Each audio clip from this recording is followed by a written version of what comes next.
गुणों के गान में वे वर्धमान महान दिन विचरे हमारे ध्यान। समय साल परमागम की 36वीं गाथा पर चर्चा चल रही है। 36वीं गाथा में एक बात कही है पहली पंक्ति में कि नत्ति ममि कोगि मोहो बुद्धि उपयोग एव महन को।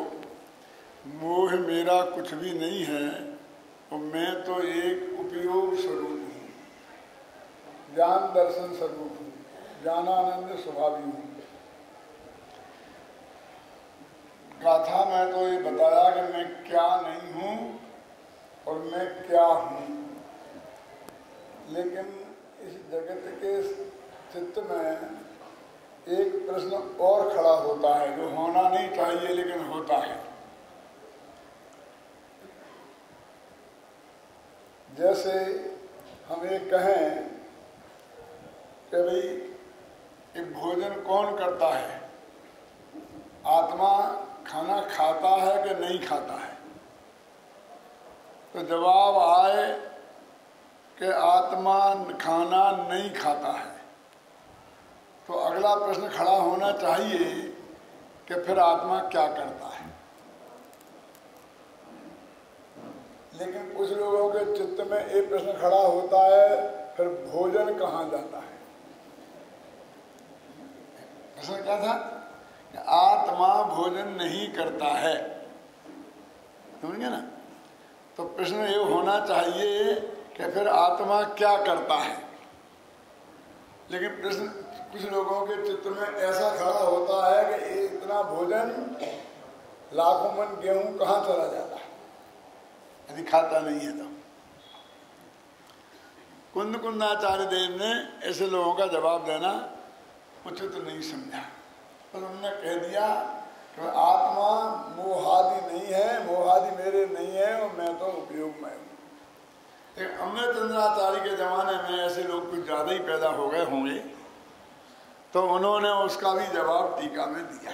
तो क्या दिया करते हैं, निश्चय से फलदान की सामर्थ्य से प्रकट होकर भावक रूप से होने वाले पुद्गल द्रव्य से रचित मोह मेरा कुछ भी नहीं है।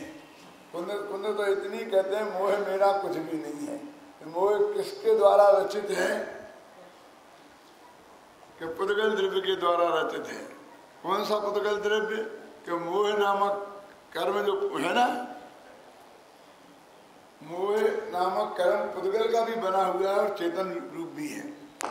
तो उस कर्म मोह नामक जो कर्म है उस पुद्गल के बना भावक और उसका ये बना भाव्य, इसमें भाव्य भावक संबंध है।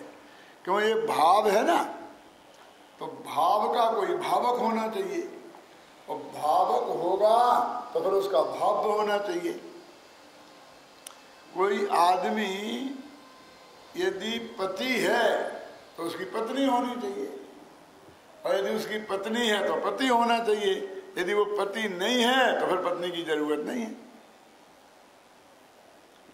तो ये मोह नामक जो भाव कर्म है, माने भाव है, ये है भाव्य। और इसका भावक कौन है, मोह कर्म। आप बोलते हैं ये हमारा लड़का है और इसका अभिभावक होता है ना, कि लड़का किसका है कि लड़के का, अभिभावक कौन है कि फलाचन, समझे ना। तो ये मोह नामक जो संतान पैदा हुई, जो भाव है, तो ये भाव किसका भाव्य है, अंतर समझना। पहला भाव ये किसका भाव है, ये लड़का किसका लड़का है, समझ रहे ना, समझे ना। मोह नामक भाव का भावक कौन है, यदि भाव कर्म, जो मोह नामक कर्म, तो मोह नामक कर्म है भावक जिसका, ऐसा यह मोह नामक भाव मेरा कुछ नहीं है, ये गाथा कहती है। ये अध्यात्म की उत्कृष्ट कथनी है। यदि अशुद्ध निश्चय से विचार करेंगे तो हमको यही कहना पड़ेगा कि राग आत्मा का है, राग आत्मा उसका स्वामी है और आत्मा उसका कर्ता है और भोक्ता। व्यवहार न से तो कहेंगे ही, लेकिन अशुद्ध निश्चय न से राग आत्मा है, आत्मा मिथ्या दृष्टि है, ऐसा बोलते हैं। इसीलिए तो उसे व्यवहार कह देते हैं बाद में। अशुद्ध निश्चय में भी व्यवहार बनने को प्राप्त हो गया। तो यहाँ ये कहते हैं कि उसका मेरा कोई संबंध नहीं है, वो तो उसका है।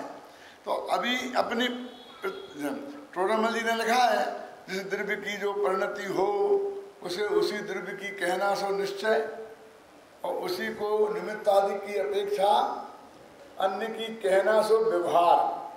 अब इस परिभाषा को घटित करो जरा। तो ये राग किसका हुआ? तो ये चेतन द्रव्य की परिणति है, इसलिए ये चेतन का है। इसमें चेतन गुण का रूप है, इसलिए चेतन है। ज्ञान पर्याय में होता है, एक गुण का दूसरे गुण में ही नहीं, गुण की पर्याय में भी होता है।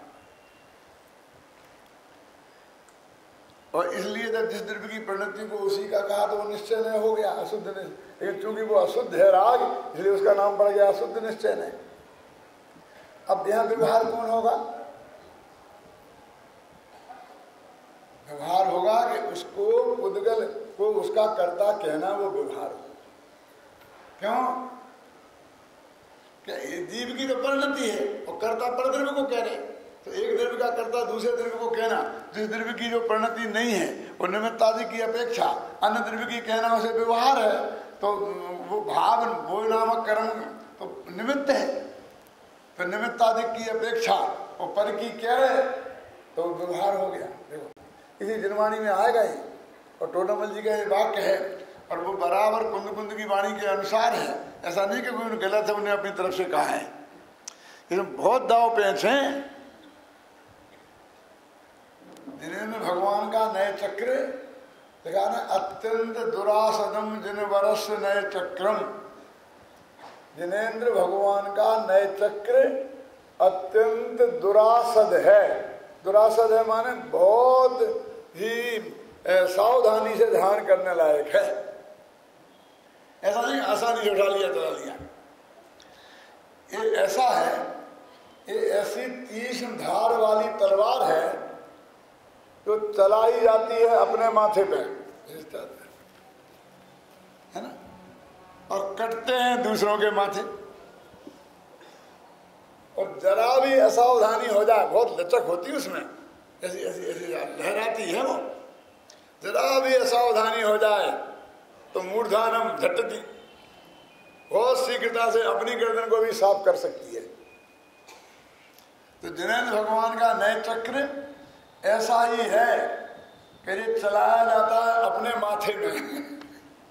वो तो माथे पर, और ये माथे में, मैं पे पर, अधिकरण के दोनों ही एक ही है ना।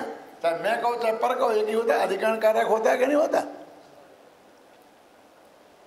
चलाया जाता है अपने माथे में और करते हैं कर्म, करता है अज्ञान। अब यहाँ कहते हैं कि उसके आगे का जो नय है, जिस नय के हिसाब से ये व्यवहार हो जाता है,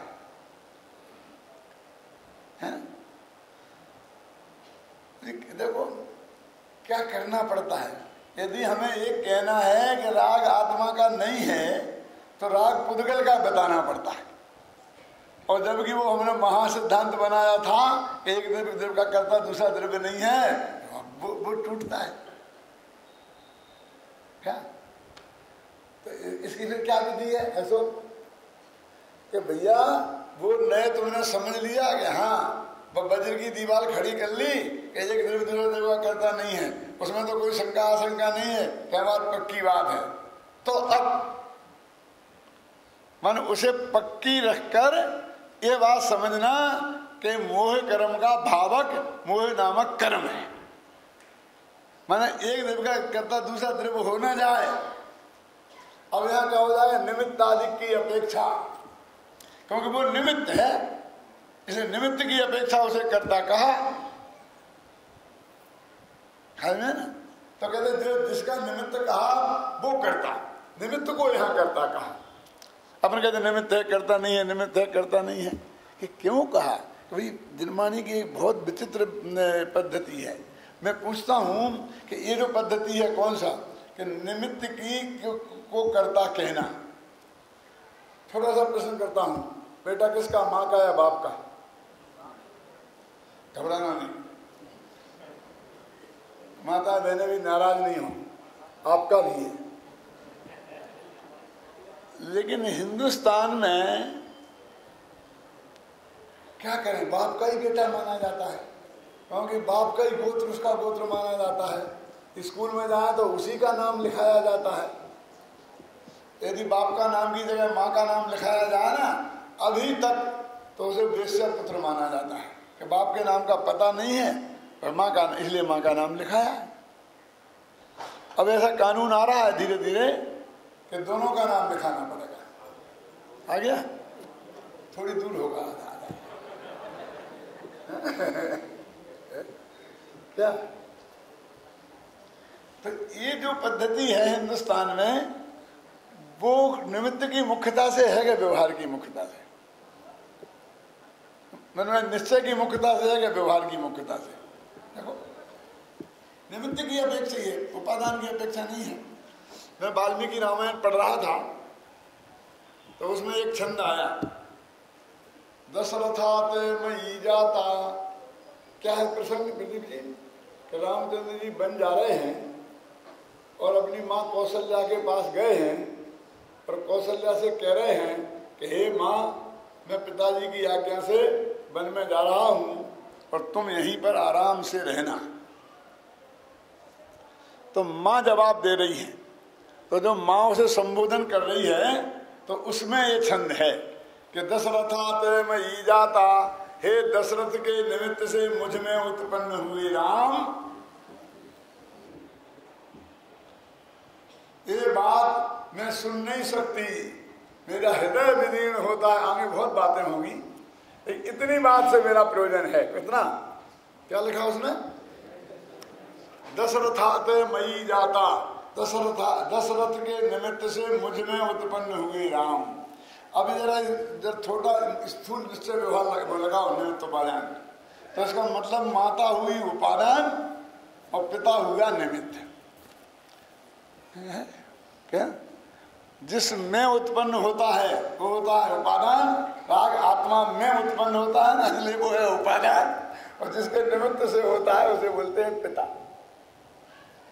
क्यों? तो राम को क्या कहा जाता है? दासरथी राम। समझिए ना, दशरथ का बेटा राम, क्योंकि एक राम और था, वो परसा वाला राम, परशुराम। रामश्च रामश्च रामु, तो इसमें कौन हो गए? दो राम हो गए। कौन? एक दासरथी राम और एक परशुराम। ख्याल में ना? तो ये जो राम तो लगे, तो इसका निमित्त कौन हुआ? दशरथ, मतलब पिता निमित्त होता है।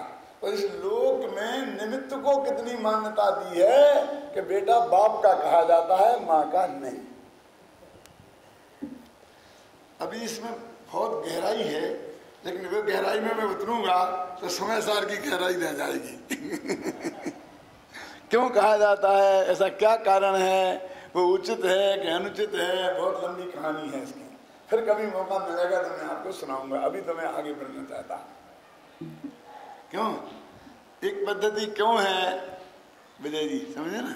वो बहुत वैज्ञानिक है। अभी सुनना है क्या?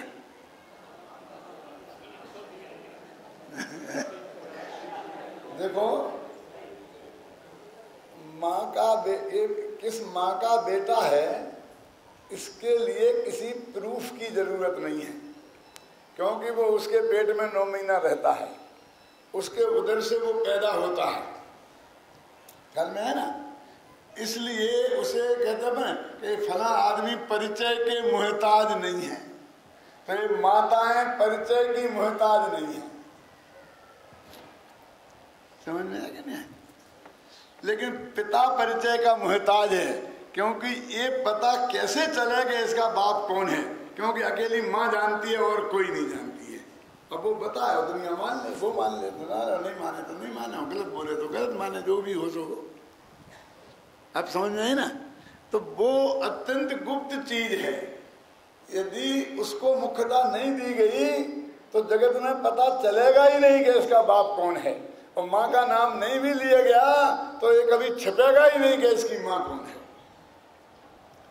समझे ना? तो जिसके लुप्त होने का डर होता है उसकी सुरक्षा की जाती है। शेर को मोर उसको सुरक्षा प्राप्त है। जंगल में शेर का शिकार करो तो जेल जाना पड़ेगा, और गाय मार के खा जाओ कोई पूछेगा नहीं। क्या है? कितना अन्याय है इस देश में, बोलो। किसी काम का नहीं, क्रूर हत्यारा, उस जानवर को सुरक्षा प्राप्त है? कोई एक शेर को नहीं मार सकता, शेर का शिकार नहीं कर सकता है, और रोजाना लाखों गायें कत्ल खाने गवर्नमेंट ने लाइसेंस दे करके और कटवा रही है। बेचारी दूध देती है, शुद्ध शाकाहारी जानवर। कल्पना तो करो, हमें पागलपन नहीं लगता है? पागल तो है ही, लेकिन उतने बड़े पागल नहीं है जितना हम समझते हैं। क्योंकि जिसकी नस्ल खत्म होने का डर है उसकी सुरक्षा की जाती है, जिसकी नस्ल खत्म होने का डर नहीं है उसकी सुरक्षा नहीं की जाती। यही है, कानून बनाने का और कोई मतलब नहीं है। जो जिनकी नस्ल खत्म होती जा रही है उनको गवर्नमेंट सुरक्षा प्रदान करती है। अब उनकी नस्ल खत्म क्यों होती जा रही? गाय की क्यों खत्म नहीं हो रही? लाखों लोग मार के खा जाएं तो अभी गाय की नस्ल को कोई खतरा नहीं है। क्यों? जो सबको मार के खाए, जिसे कोई मार के ना खाए। आज तक शेर का शिकार किसी ने किया है? वो शेर का मांस किसी ने खाया है? उसे सुरक्षा की जरूरत है। क्यों? क्योंकि गाय का भोजन भागता नहीं है, शांति से वो उसे चर सकती है। खेत में खड़ा हो तो भी, और काट के डाल दिया गया हो तो भी। लेकिन शेर का भोजन भागता है, उसके पीछे शेर को दौड़ना पड़ता है। ख्याल में आए ना? तो बहुत मेहनत से उसे पेट भरता है। जरा सी पैर में चोट लग जाए बस शेर को मरने के अलावा कोई रास्ता नहीं है।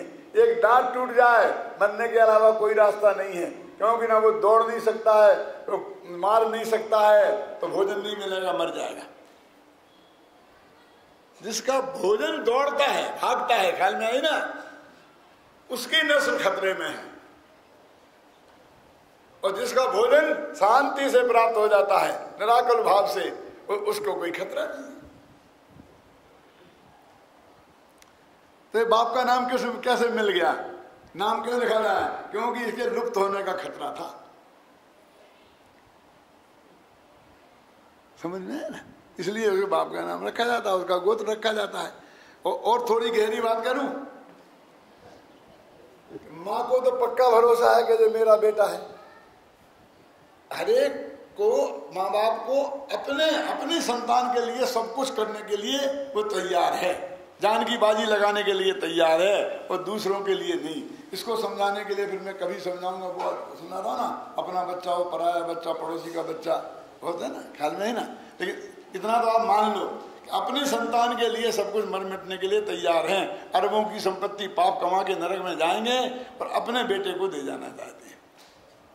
तो माँ को तो पता है कि मेरा बेटा है, लेकिन यदि बाप को पता ना हो कि मेरा बेटा है, तो उसके लिए वो सारी संपत्ति कैसे दे जाएगा? समझ रहे ना? फिर उसको कोई राग नहीं है, फिर सब खेल खत्म हो जाएगा। तो उसको उसमें अपनत्व रहे, इसके लिए जरूरी है कि उसका गोत्र, उसका नाम सब दिया जाए। गुजराती तो हमसे भी ज्यादा होशियार थे, उन्होंने तो ऐसा चेंटा दिया नाम के साथ में बाप का नाम। कि उसे अलग करना मुश्किल है। और हमारी दिक्कत मालूम क्या है, गुजरात में तो लिखा जाता है पहले आदमी का नाम फिर उसका पिता का नाम बल्कि, और हमारे यहाँ यदि बाप और बेटे के दोनों के नाम हमें बोर्ड पर लिखाना हो, क्यों पूनम चंद जी और नरेश चंद जी का नाम लिखाना हो, लेकिन पूनम चंद जी नरेश चंद जी लोहारिया ऐसा लिखाना पड़ेगा, और गुजराती होंगे तो नरेश चंद पूनम चंद लोहारिया ऐसा लिखा जाएगा। क्यों, है ना।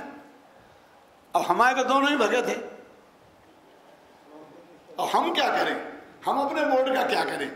यदि हम उसका नाम लिखा देते हैं, बेटा का नाम पहले बाप का नाम बाद में, ख्याल में आई तो मारवाड़ी नाराज होंगे, मेरे बेटे को बाप बना दिया। और यदि वो लिखा देते हैं गुजरात का तो गुजराती नाराज कि मेरे बाप को बेटा बना दिया। इसमें थोड़ी बारीकी और है, समय साल की गाथाओं में नहीं होती, इसमें भी होती है कि गुजराती में वो हमने दो नाम लिखे और कहलाया एक, वो बाप का नाम नहीं है, वो तो उसी का नाम है, समझ गया ना, वो तो उसी की बल्दियत है। और यदि हमने हिंदी में दो नाम लिखे तो वे दोनों नाम, क्यों मुकेश भाई राजेश भाई लिखे कि राजेश भाई मुकेश भाई लिखे, क्या लिखे कि भाई लिखो तो फिर लिखना ही पड़ेगा मुकेश भाई राजेश भाई। समझ में अंतर समझ में आया कि नहीं है, क्या फर्क है। और महिलाएं तो गुजराती की इनसे भी डेढ़ आया है, उनके 3 नाम समझे, तारा बहन बाबू भाई चुन्नीलाल मेहता। क्यों होता कि नहीं, कि उनका नाम फिर पति का नाम और पति के बाप का नाम, 3 नाम लिखे जाएंगे तब एक नाम कहलाएगा। क्यों, क्या करना। तो इसलिए पिता के नाम को इन्होंने मुख्यता दी, समझ में आया ना, यानी निमित्त को मुख्यता दी, उपादान को नहीं दी, क्योंकि एक घड़ा किसका है कि मिट्टी का है, इस पर लिखने की जरूरत नहीं है। यदि आपके घर में सोने की चांदी की थाली है तो थाली किसकी है, चांदी की कि बड़जात्या की, क्यों विजय भाई, तो चांदी लाल किसी ने आज तक नहीं लिखा, सब लिखते हैं विजय कुमार बड़जात्या। क्यों, समझ लेना, चांदी पर उपादान कौन है, क्यों कैलाश जी, चांदी है ना उपादान, तो और निमित्त कौन है, तो नाम लिखा गया उस निमित्त का। क्यों लिखा गया, चांदी लाल क्यों नहीं लिखा, कि क्या लिखने की जरूरत है, उसका रोम रोम बोल रहा है कि मैं चांदी की, मैं चांदी की, मैं चांदी की, लिखने की क्या जरूरत है। लेकिन ये कोई नहीं जानेगा लिखे बिना कि इस जगत में एक आदमी ऐसा है कि जिसकी मान्यता में इस चांदी की थाली का स्वामित्व अपने का अंधकार जिसके चित्त में है।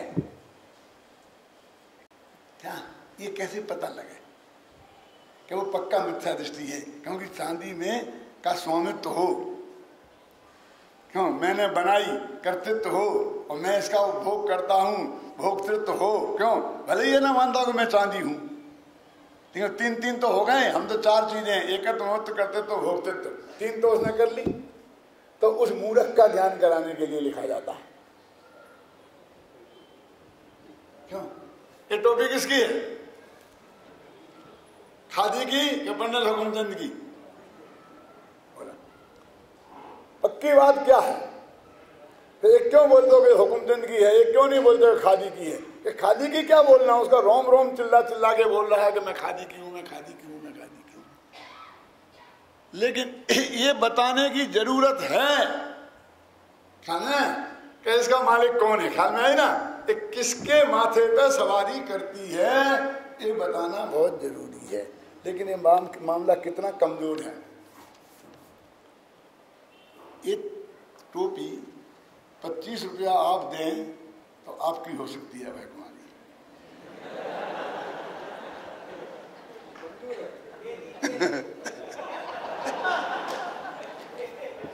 मंजूर है, लगावे तैयार तो हो।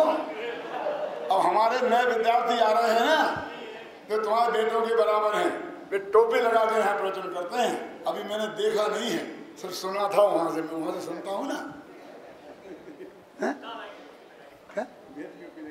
आपकी दादा की लगाई थी ना, देखो दादा ने दे दी ना, वही लगा तैयार तो हो।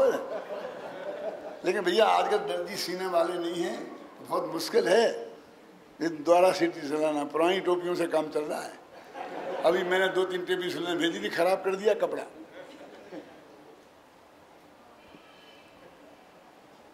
ऐसे आसानी से नहीं मिलेगी। जो सत्य 25 रुपए से बदल जाए तो कितना कमजोर होगा, लेकिन एक खादी टोपी ऊन की हो जाए 1 करोड़ रुपया दो, बोलो है किसी की ताकत? इसे ऊन की करते हुए करोड़ रुपया दे करके भी कर सकता है। तो देख लो कितना वस्तु के स्वरूप में उपादान की कितनी मजबूत ताकत है।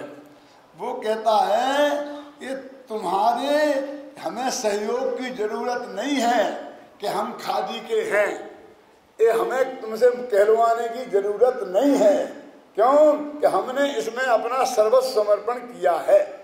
वो मिट्टी के घड़े ने मिट्टी अंत तक उसमें रहेगी, उसने उसमें अपना सर्वस्व दिया है, उसे नाम की जरूरत नहीं है। नाम की जरूरत जिनको हो वो कर ले। काम में ऐसा नहीं होता है। असली जो कार्यकर्ता होते हैं उनका नाम कहीं नहीं होता है। क्यों? और जो जिनके नाम होते हैं वे कुछ नहीं करते हैं, ना निमित्त की अपेक्षा, ना उपादान की अपेक्षा, ना निश्चय से, ना व्यवहार के। वो सिर्फ शोभा की वस्तु होते हैं। ऐसा नहीं देखा? हाँ कभी भी। अब जरा ऐसा होने लग गया है कि पहले तो ऐसा ही होता था। गुरुदेव जी ने गुरुदेव को बुलाया था, 20 दिन यहाँ रहे थे। पूरा एक नया पैसा उन्होंने खुद खर्च किया था। ख्याल में है ना? 20 दिन रहे थे। सारा पंडाल 2500 आदमी बाहर के आए थे। सारा पंडाल जल गया था। रात भर में द्वारा खड़ा तैयार किया। उस जमाने में 5-7 लाख रुपए खर्च हुए थे। आज तो करोड़ रुपए से कम में काम नहीं चलेगा। और ना भी उसको कुछ नहीं थे। महेंद्र कुमार सेठी उसके अध्यक्ष थे, कोई दूसरा था, वही सब ऐसे थे। क्यों है? मैं आपको मालूम कुछ नहीं थे। जब वो पंडाल ढह गया तो रात भर वो वहां खड़े रहे और दौड़ के वो करे, सब व्यवस्था के लिए सब करी, और वो उनको कुछ नहीं था। ऐसे काम करना पड़ता है मुकेश भाई। 2 काम नहीं चलते हैं एक साथ। क्या? कोई भी काम करना हो तो सबको साथ में लेकर चलना पड़ता है। क्या किया क्या नहीं किया इसका गणित नहीं देखा जाता है। समय में आप सब समय सब बताता है। मैं यहाँ 41 वर्ष से काम कर रहा हूँ, तो मेरा क्या नाम क्या था? मैं बोलो तो पूछे थे पंडित जी आप वहाँ क्या हो? मैं क्या बताता? पढ़ाता हूँ, प्रवचन करता हूँ। मालूम मुरैना विद्यालय की वो निकली थी डायरी अपने भूतपूर्व विद्यार्थियों की, जैसे अपन ने छपाई ना, छपाना चाहते हैं, ऐसे उसने छपाई थी। तो हमारा नाम भी उसमें था। तो उसने लिखा था कि पंडित हुकुमचंद भारेल जयपुर काम क्या करते हैं कि प्रवचन। आज भी लिखा होगा, वो किताब तो आज भी मौजूद होगी। क्यों? मैं किसी सारे देश में मुझे कुछ कहने की जरूरत है कि मैंने 41 वर्ष में यहाँ क्या किया कि क्या नहीं किया? बोलो। अरे भाई ये वस्तु के स्वरूप में ये नक्की है कि चांदी की थाली पे चांदी का नाम नहीं लिखा जाता, खादी की टोपी पे खादी का नाम नहीं लिखा जाता। यहाँ एच लिखा होगा कहीं, मैंने तो नहीं, भाई ने लिख दिया होगा। धोबी वोबी के धुलने जाए ना तो बदल न जाए ना, इसके लिए कुर्ता में लिखा जाता है कि नहीं लिखा जाता? नाम किसका लिखा जाता है? बोलो। ऐसे ही बाप का नाम लिखा जाता है, बच्चा माँ का होता है, कपड़ा का नहीं है। निमित्त की अपेक्षा ये जो गाथा चल रही है वो उपादान की अपेक्षा वाली गाथा है, और राग के लिए वो निमित्त की मुख्यता से तो पुद्गल के खाते में डाल दिया पुग्गल कम्म सुदया। गुणस्थानों के बारे में गाथा है, 67वीं गाथा। बोलो भाई कौन पहलवान है, किसने पुरस्कार लिया है? 67वीं गाथा बोलो। पुग्गल कम्म सुदया ते नित्य मचेदना कुत्ता। ऊपर की लाइन बोलो तो।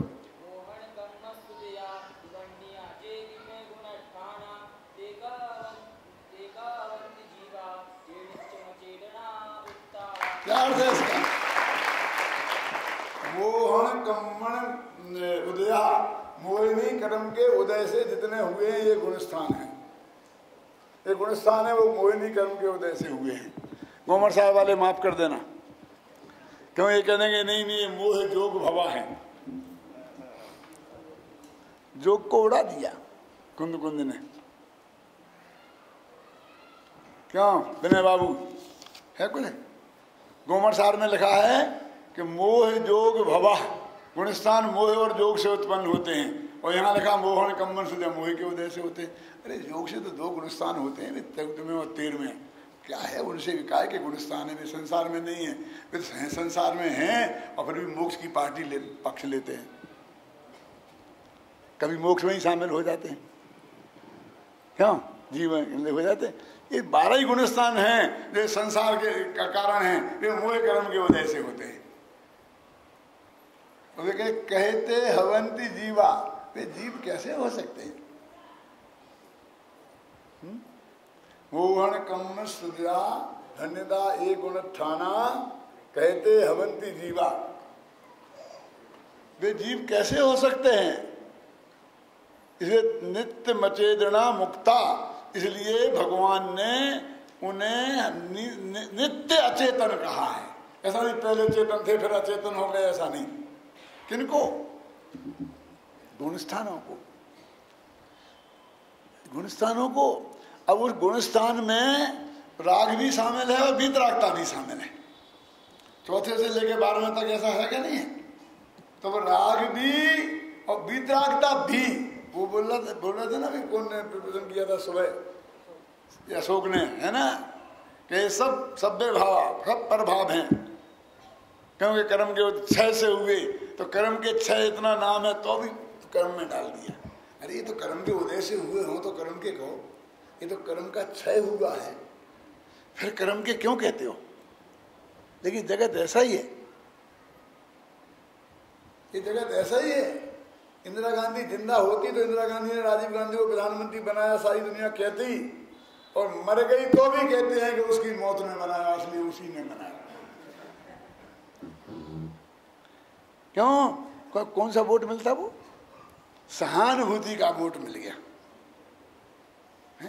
क्यों कहते हैं सहानुभूति का, मतलब मर के भी बना दिया। तो यहाँ ये कह रहे हैं कि ये जो मोह आदि मेरे कुछ नहीं है ना, मोह क्रोध मान माया लोग सब भाव, ये कर्म के भाव, एक कर्म के भाव हैं, क्योंकि ये भाव हैं। और भाव किसी का भाव्य होता है, और जिसका वो भाव्य होता है वह उसका भावक होता है। समझे ना? तो कहते हैं इसके अभिभावक कौन है? किसके?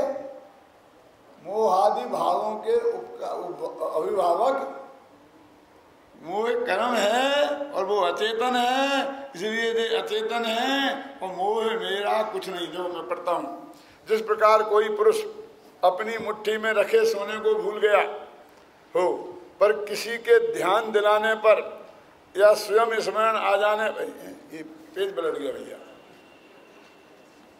पेज पलट गया, पेज निकाल देना। मैं तो हाथ रखे था, पेज कैसे पलट गया?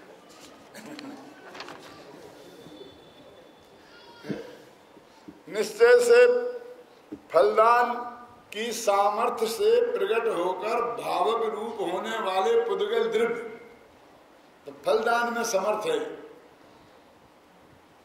द्वारा रचित मोह मेरा कुछ भी नहीं है, क्योंकि टंकोत्कीर्ण एक गायक स्वभाव भाव का परमार्थ से पर के द्वारा भाया जाना अशक्य है। ये क्या कह रहे कि मैं तो एक गायक स्वभाव ही हूं, तो गायक भाव का पर के द्वारा वो किसी का पर का भाव भी नहीं हो सकता। मोह मेरा होता, मैं होता तो मोह कर्म मेरा भावक हो जाता, लेकिन मैं तो ज्ञान स्वभावी हूं। गाथा में क्या कहा था? उपयोग एक को, मैं उपयोग स्वरूप हूं। और यहां क्या कहा? ज्ञायक स्वरूप हूं। ज्ञायक भाव का जो ज्ञान स्वभाव है, उसका किसी ज्ञान स्वभाव रूप भाव है, उस भाव का भावक कोई दूसरा नहीं हो सकता, क्योंकि ये भाव नहीं है, ये स्वभाव है, विभाव नहीं है, ये स्वभाव है। ज्ञायक स्वभाव का अन्य द्रव्य के द्वारा भाया जाना संभव नहीं है, इसलिए मोह मेरा कुछ नहीं है।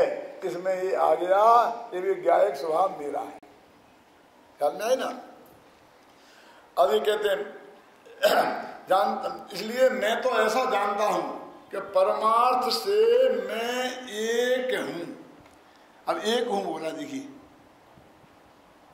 एक का क्या अर्थ है?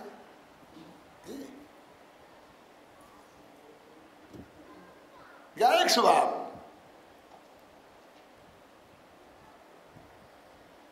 मैं एक हूं का क्यों? देखिए कैसे है ज्ञायक स्वभाव। अब इसको बताऊं, वस्तु में चार चीजें होती हैं, द्रव्य, क्षेत्र, काल और भाव। तो ये जो है ना, वो बोल है ना, अस्थि नास्ति, ये तो द्रव्य के हैं ना, और फिर ये क्षेत्र के, प्रदेश की अपेक्षा वो क्षेत्र के हैं, स्वतंत्र स्वक्षेत्र पर क्षेत्र। फिर नित्य अनित्य, एक काल की, और भाव के क्या है? एक अनेक। आ गया ना, एक भाव का है। तो एक माने ज्ञायक भाव और अनेक माने वे भाव। कौन है? रागद्वेष वाले भाव।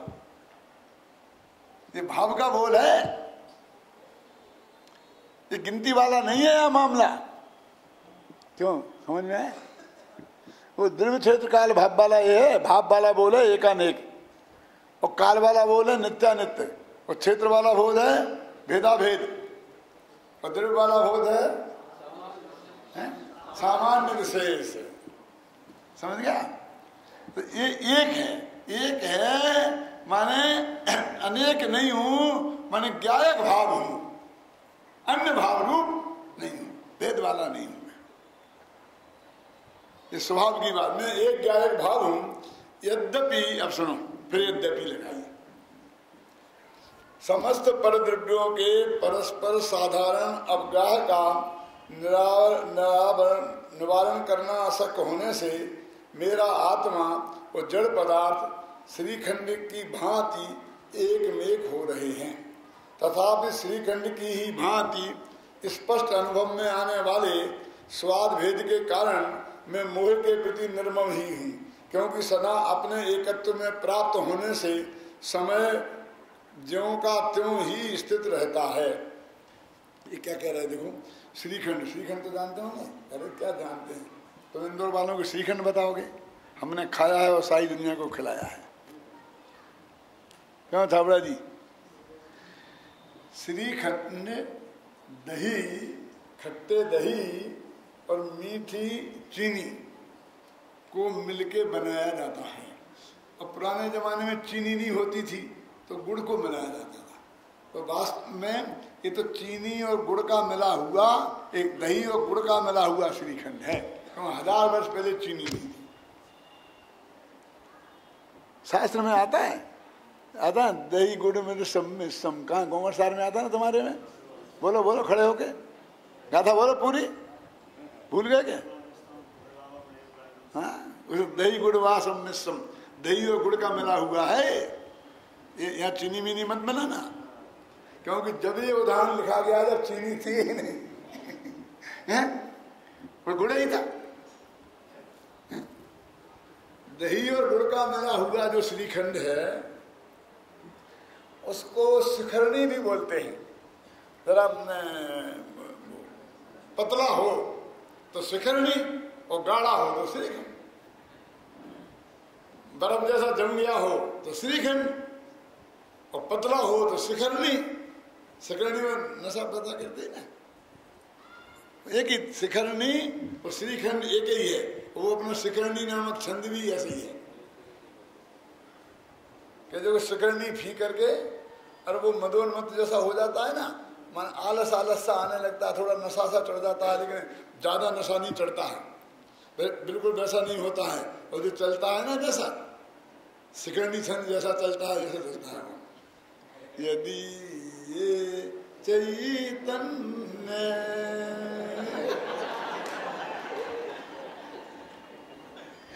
लगता है सो ही जाएगा,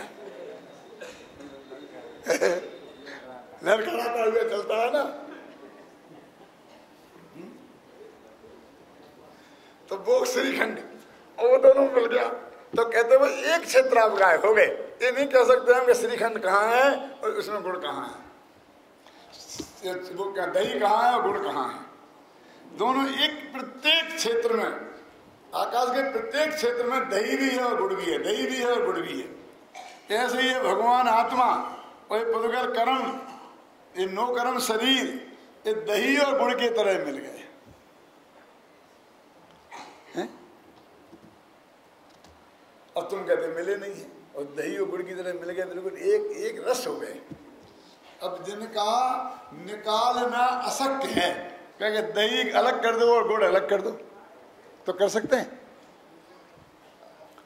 समय हो गया, घड़ी बहुत भाग रही है, हैं? चलने दो। हाँ, श्रीखंड दही और गुड़ बिल्कुल एक क्षेत्र, आप इनका भिन्न करना अशक्य है, इसमें लिखा है। क्यों? एक बार मिला दे फिर अलग अलग नहीं कर सकते, समझे? तो लेकिन उस खाओ तो दही अलग बोलता है और गुड़ अलग बोलता है। अन्यथा आप ऐसा कैसे कहते कि इसमें तो गुड़ ज्यादा पड़ गया, कि इसमें दही ज्यादा हो गया? बोल देते कि नहीं बोल देते? जितना अनुपात में मिलाना चाहिए उतना नहीं मिलाया। इसका मतलब दोनों अब बोल रहे हैं ना, तो स्वाद चखो तो दोनों का भिन्नता मालूम पड़ जाती है।